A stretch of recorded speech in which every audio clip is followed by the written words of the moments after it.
espalhada por outros cantos, passei curtos períodos, assim, mas eu nunca deixei de morar em Piracicaba. Então, bastante coisa acaba se cruzando. E você passou agora na UFBA, né? É.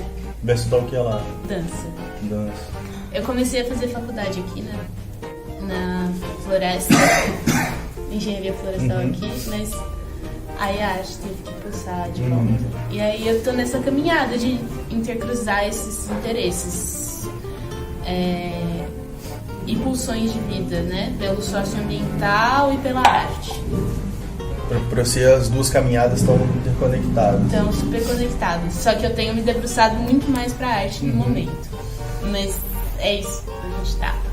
E dentro dessa sua caminhada com a arte, como que a arte de rua entrou? De que forma que você teve o primeiro contato com ela e como que ela foi impregnando sua vida? Inclusive foi uma amiga da faculdade daqui, que é super circense, que me conduziu para a primeira convenção de malabares que teve aqui em Piracicaba. Mas eu já estava flertando com malabarismo antes. É que eu tô começando agora enquanto me reconhecer artista, esse lugar de, né? Então é muito no início. Mas quando eu fui pra convenção, por exemplo, eu já tava nesse processo de dança, movimento, arte, é isso que vai acontecer, minha vida na Terra vai ser dedicada para isso, nas múltiplas linguagens que possam se aproximar, mas e aí eu já fui pra convenção com essa fritação, assim, nossa, arte, que legal, arte. A convenção foi aonde? Foi aqui em Piracicaba. Em Piracicaba? Ela ia acontecer na beira do rio, mas ela foi num galpão lá longe. Entendi. Inclusive foi organizada, principalmente, eu acho, o que chegou até mim pelo Homer, que é o moço que a gente conheceu. Ele tava falando que ele vai pro circo, é iraniano? Eu não sei, mas que ele é muito... Cara, bem engajado, assim, na área. Bacana. E aí chegou, eu já tava lá na convenção com essa, tipo, nossa, que legal. E aí fui me aproximando, a Ju, que você conheceu, eu admiro muito ela, foda, foi ela que me levou pra convenção e que desde lá ela pegou o bambolê pra ficar assim. E aí teve uma hora que ela falou, eu vou comprar um bambolê mais profissional, vocês querem se juntar no frete? Eu falei, é agora. Isso tem quanto tempo?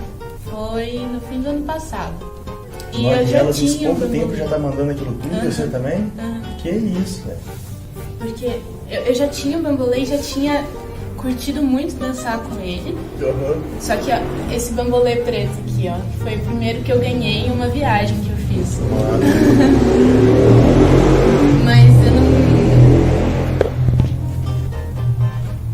eu não sei se dá pra ver aqui. 3 anos. Posso pegar? Mostra aí pro público. Pra comunidade antropofágica. Olha, também é quase uma moeda. Ele é de metal? Não, ele é de mangueirão. Uhum.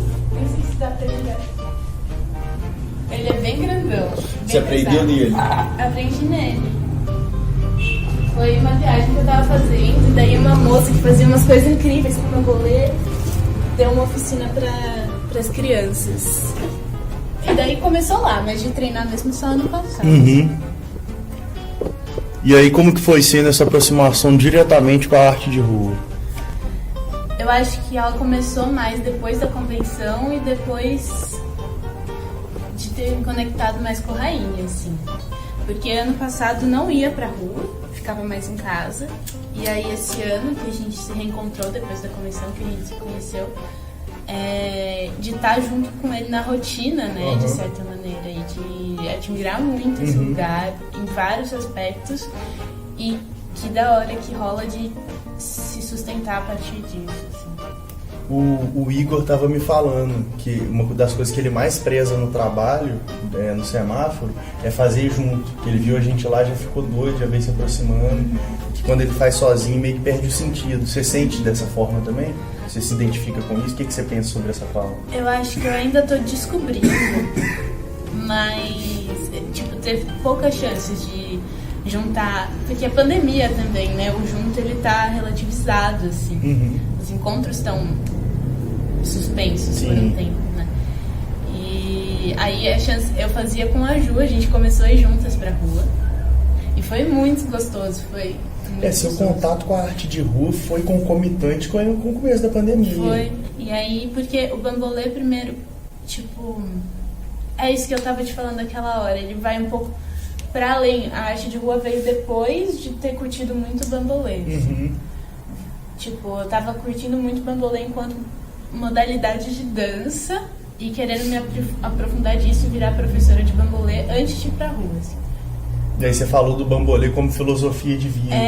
Isso envolve a abertura para outros espaços que o bambolê pode estar como semáforo? Sim, eu acredito que sim, mas a minha perspectiva, eu acho, é não depender do semáforo em algum momento. Economicamente. Economicamente. Para poder fazer isso, sabe, sem esse lugar que se mistura e se perde, porque estando lá e dependendo disso, que eu ainda não dependo, né? Eu tenho a ajuda da minha mãe. Entendi. É uma transição que está acontecendo. Mas eu acho que seria muito melhor para a arte de rua que os artistas de rua não dependessem dela. É porque no Brasil é muito, né? Eu não sei.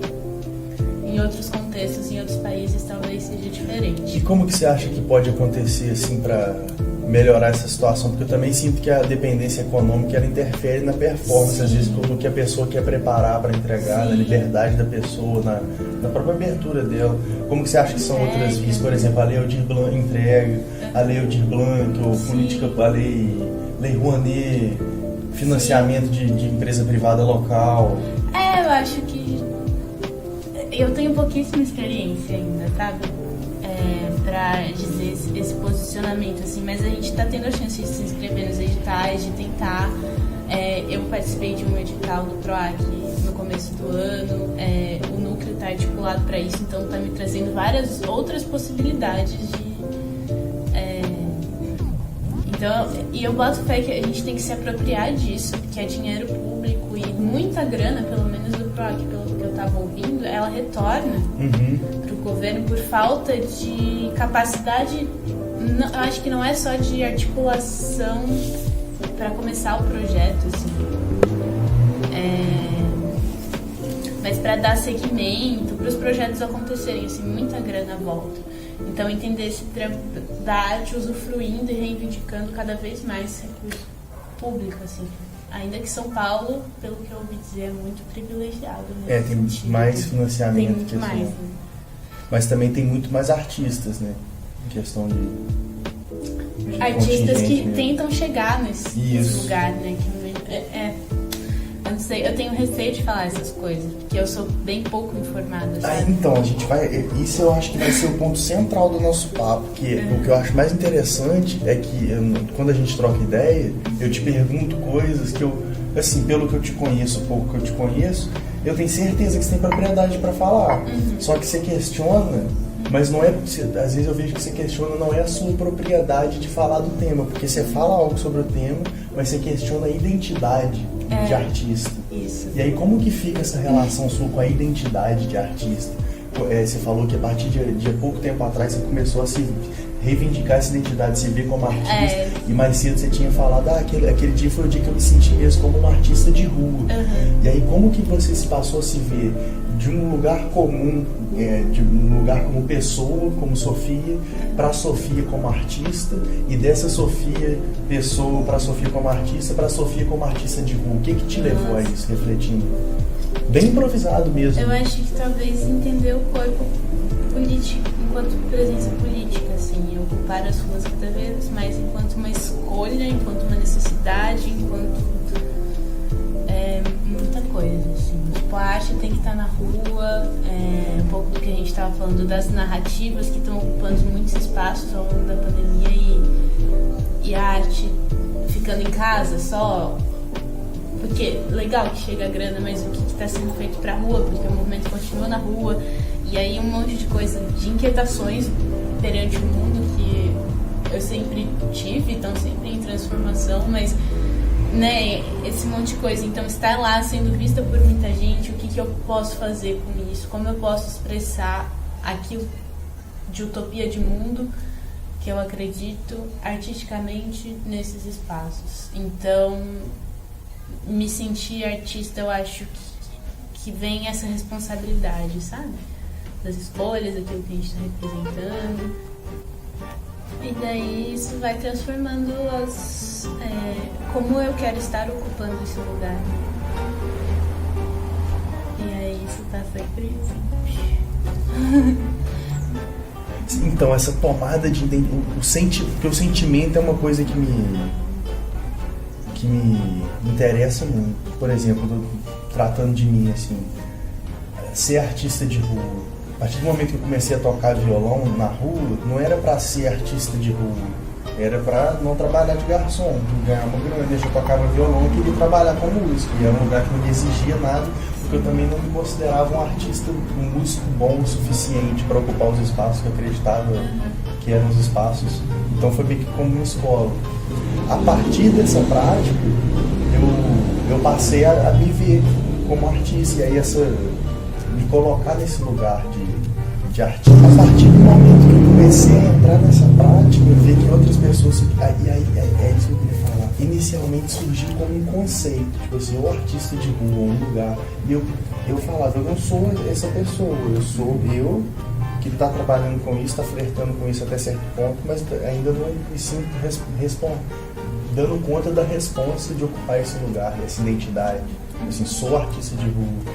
Conforme o tempo foi indo e eu fui tendo conhecimento de outras pessoas que faziam isso, que por exemplo, o próprio Raine, que já fazia um tempo, e fui vendo algumas questões e inseguranças que eu tinha com relação à rua, que também são comuns aos outros, e que não eram essas inseguranças que me tornavam menos artista de rua. Eu fui vendo que esse lugar já estava sendo ocupado por mim, quer eu conceituasse daquela forma ou não, a prática já estava ali.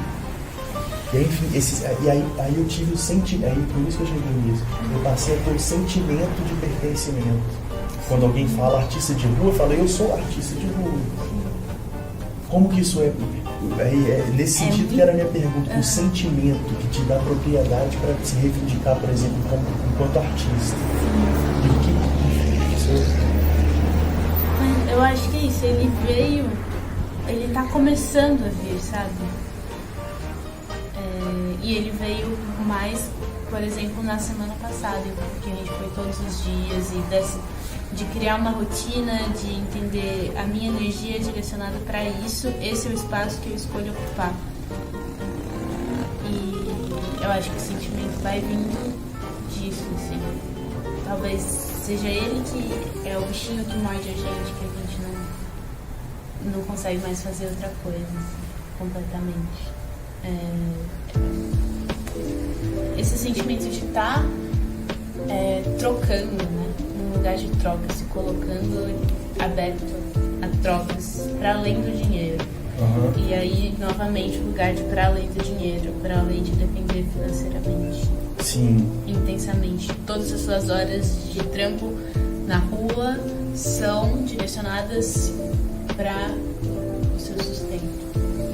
Como que você acha que isso impacta tanto o número quanto a identidade da pessoa como artista? Nossa, é porque aí a gente cai nos lugares de lugar de fala. Assim. Eu venho de um lugar de ter tido que ralar pra me sustentar, sabe? Então eu fico com receio de... Se você não sentir vontade, bacana, mas eu acho que isso é um lugar interessante de falar, assim, é um lugar interessante de ser falado. Sim. Então, eu tô percebendo cada vez mais, e é isso que eu sinto que eu quero trazer para as pessoas com o meu trabalho também. Trocas que levem a um outro olhar pela vida, por mais sofrida que seja a tua vida. Eu não sei se é possível. Mas, de valorizar, por exemplo, eu me sinto artista de rua quando... Será que alguém na frente? Acho que não. Não, acho que não. E aí, galera, como é que tá o trampo? Quer que vai olhar? Aqui tem um fluxo legal. Eu achei, só que tá meio sol já. O sol tá na lomba. Mas tá bom. Pra mim já é o contrário. Vem aqui pra mim também. Fiz R$1 R$1? nesse tempo todo. Tá bom? Segura aqui pra eu passar na da mão. Mas, pra não esquecer esse pedaço, quando tá no pôr do sol, ou quando tem a lua, porque de manhã quando tá em lua minguante, ela aparece no céu de manhã, né? Uhum. E aí, esses lugares, tipo, de na hora de agradecer, falar, olha a lua! Ou ficar só apontando pra lua, ou falar pra galera antes do número, olha pra lua, não olha pra mim, sabe? Uns negócios assim, de estar passando umas mensagens e ocupando esses lugares para essas mensagens chegarem a qualquer pessoa, não uma pessoa que precisa pagar para fazer uma aula que eu conduza, talvez, mas pensando daí de novo no financeiro e que as formações que eu estou fazendo, que eu tenho buscado por outros caminhos fora da arte de rua também me leva a cada vez mais chances disso, assim. Os lugares que eu tenho conseguido acessar, né? Esse lugar do acesso mesmo. Então, de levar essas temáticas pra rua e tentar dialogar com as pessoas a partir delas, assim. Tipo, o meu pedacinho de semáforo ser isso. E como que é o seu pedacinho de semáforo? Conta como que você constrói seu mundo ali, mundo de Sofia no semáforo. Então, é isso. É aprofundar, né? Isso até me instiga, tipo, agradecer muito de você estar aqui, assim, e essas provocações. Assim, incomodam, né, um pouco. Elas eu convocam... me inibo muito, pra ser sincero, eu inibo muito de perguntar isso, porque pode, não é pra deslegitimar a sua fala, não, porque pode, eu me sinto poder parecer nesse lugar, às vezes, do inquisitor, sabe? Mas às vezes eu acho que a provocação, ela gera uma resposta, assim, reflexiva. E espontânea. Reflexiva de reflexo, né? Não de reflexão. Sim, é verdade. Porque ressoa pra além, né? Tipo, vai conduzir coisas pra eu refletir e matutar e trabalhar. E imagina a gente fazer um segundo round depois. Com essas questões, porque essas questões são juntas, né? Isso aqui, por exemplo, não tem roteiro, né? A gente está trocando ideia. Tem mais ou menos, eu pensei em perguntar como que você constrói seu mundo. Isso está dentro do nosso papo, mas isso no roteiro que eu pensei está em a situação de performance. Sim. Como que sua performance é estruturada. Mas isso, enfim, em termo prático, não está no roteiro. É mesmo. Mas e aí, como que você pensa esse lugar do semáforo, da construção do... Eu quero... É que é isso, tem o que eu quero fazer e o que eu dou conta de fazer por enquanto, né? Mas é de estar em cada vez mais troca. Eu bebo muito do que eu vejo Raine fazendo, assim, de trazer a palhaçaria e capacidade de expressão, assim. Eu penso em... E aí, pra isso, eu sinto que pra mim falta bastante técnica. Só que misturado com a técnica, a verdade, tipo, coisas pra trazer... Tipo, conseguir colocar na técnica o que você quer dizer é capacidade de expressão, né? E aí eu sinto isso, assim, que é esse lugar que eu quero alcançar. Mas por enquanto que eu ainda tô bastante na coreografia, por ser muito iniciante na técnica, sabe? E aí como que você faz? Por exemplo, você entrou, ficou vermelho o semáforo, narra pra gente. Tá. Eu tenho um cardápiozinho de entradas que eu tô trabalhando. E aí eu vejo se os carros já estão lá, se é um semáforo que os carros já estão. E semana passada rolou de perceber que tem os semáforos que os carros vão chegando. E aí, como esse tempo dos carros chegando, como que eu posso aproveitar? E esse tempo que não há, que os carros já estão ali, como que eu chego de uma maneira legal. Aí o Raine estava falando das pausas, das ênfases nos truques, ou mesmo quando o negócio cai, né? Como a gente reage, como que... Ou quando um carro para no meio da faixa de segurança. Que daí, acho que eu tava falando isso pra você, né? Que foi nesse momento que eu me veio, nossa, eu sou artista, eu preciso interagir com isso. Vou interagir com isso, então. E o que você fez? Eu fiquei só parada com o bambolê, porque o cara não me lançou um olhar convidativo, ele lançou um olhar de... Ou de pedir desculpa porque ele tava no meio da faixa. Foi um olhar de... É isso mesmo. De afronta. Um olhar de afronta.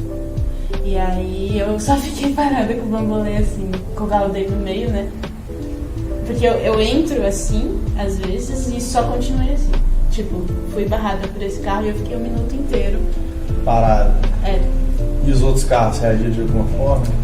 É porque é correria, né? E com máscara eu não vejo tanta coisa. Sim. Mas eu quero começar a ver cada vez mais. Teve uma galera que deu uma buzinadinha, tipo...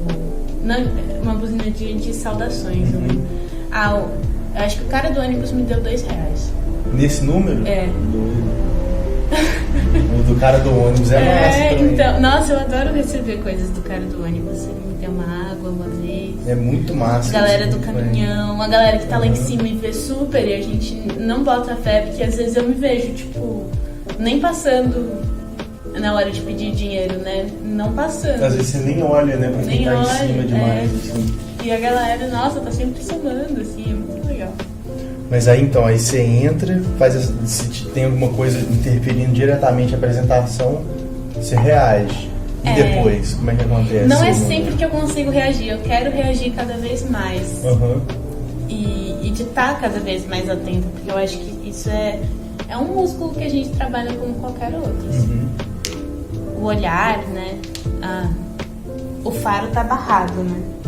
Eu gosto do faro para essas trocas humanas. Mas tá, daí eu entro e eu dou sequência na minha coreografia, dependendo do tempo do semáforo, eu faço ela inteira ou pedaços, adapto o final, cada vez mais estou entendendo os fluxos e tentar acabar, isso que o hack me passou também, né? Acabar com algum agradecimento depois de um truque legal, uma maneira legal de acabar. E eu sinto que vai evoluindo em complexidade.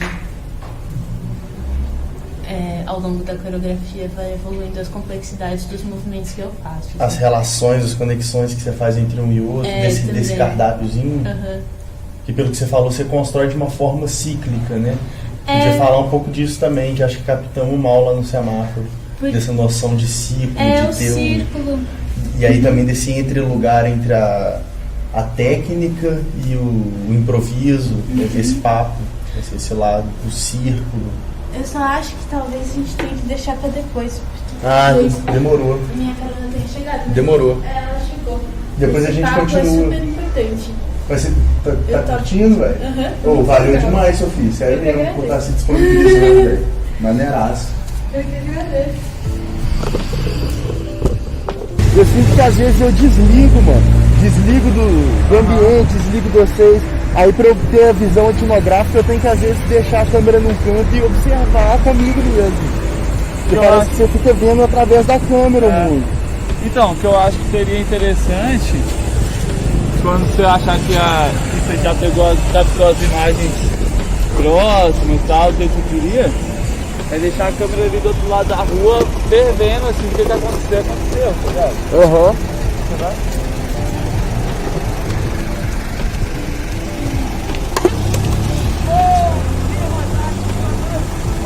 E aí, tá curtindo? Fazer essa máscara com o Raio me instiga muito. Que ele faz várias coisas legais de interação pública, sabe? Isso é massa, né? Sim. Dá instiga de estudar essas paradas.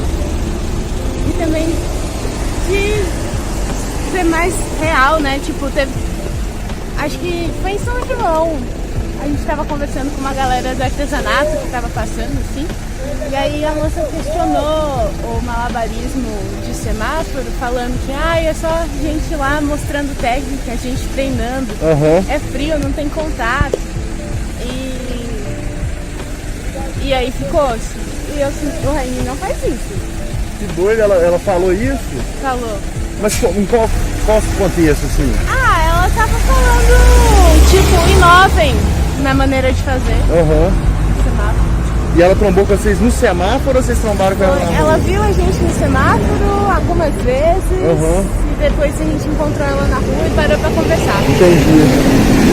E foi muito legal, assim, agregou bastante. É só que pra chegar nisso na prática é um pouco mais complexo, mas o que ela falou fica ressoando. Assim.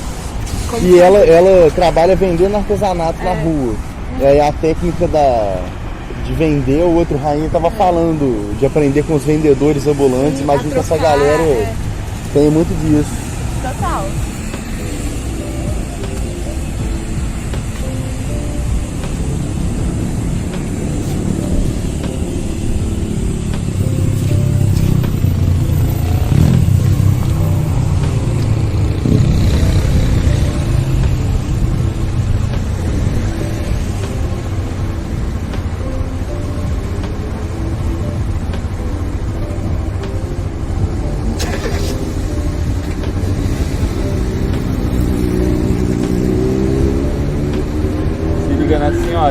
carinha tá procurando dinheiro lá dentro da bolsa. Falando várias coisas pro filho dela. E o filho dela nem aí, só olhando pro celular.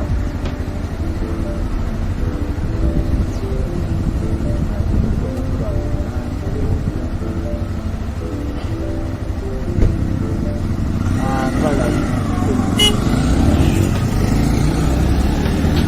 É assim que acontece, cara. A senhorinha é doida pra dar um dinheiro, sabe, o cara sabe onde tem, aí ele disfarça. Ela abriu um sorrisão, mano, na hora que ela chegou, você viu? Aham. Ô, velho. Agora é um momento que você vai gravar uma parada etnográfica muito louca. Fique registrado pra todos os antropofágicos. Cuidado pra não cair o celular, que ele tá meio bom, velho. Passou uma moça que foi minha professora, É? Ó, que bacana. mas acho que ela não me reconheceu. Eu não sei, mas ela fez uma... A de lá? Era um... Tava ela e um cara do lado de lá. Gostaram, né? Eles Mas gostaram não- demais, velho. É legal ver sorriso. É,